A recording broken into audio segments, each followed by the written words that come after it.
Guys, ito ang aming dessert ngayon.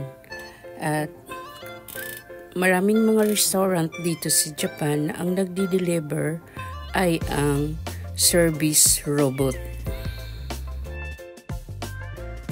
Sa tingin pa lang ay katakam-takam na ang dessert na ito.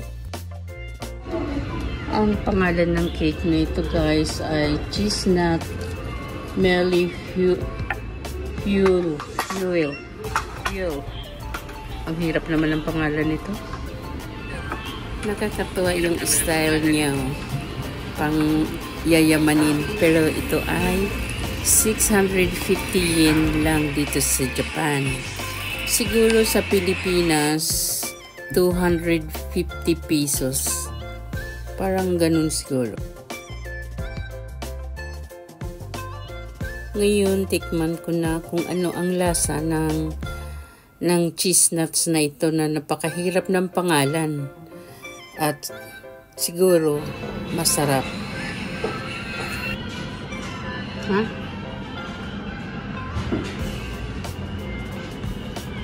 Video?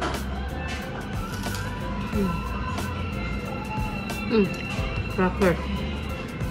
Sarap yung ano niya. Ito, biscuit.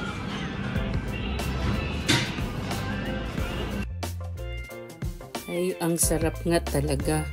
Yung ano niya, yung nasa ibabaw, cracker pala siya na biscuit. At saka yung nasa taas ay ano siya, parang creamy na nuts. Oo, ang sarap niyang ano, ang sarap ng kanyang lasa. Hindi siya matamis. Dessert siya, pero katamtaman lang yung tamis.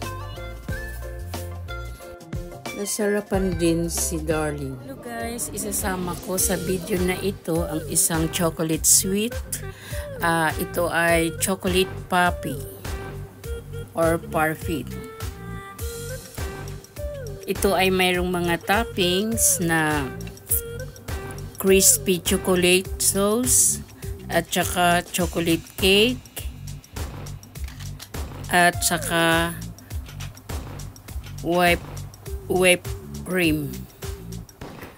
Ang gatas na ginamit dito guys ay galing ito sa Hokkaido, kaya ang sarap. Ang halaga niya ay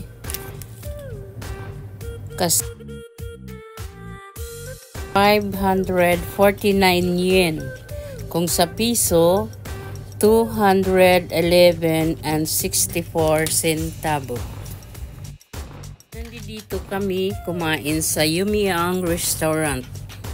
Ang kanilang mga sweets guys ay depende sa season.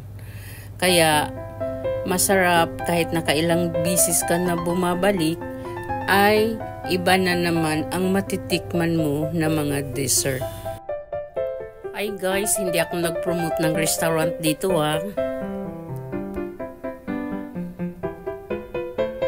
Talagang gusto ko lang talaga ang kanilang mga sweets at hindi gaano mabibigat sa bulsa. Ibig sabihin, hindi siya mahal. Kaya mong bilhin.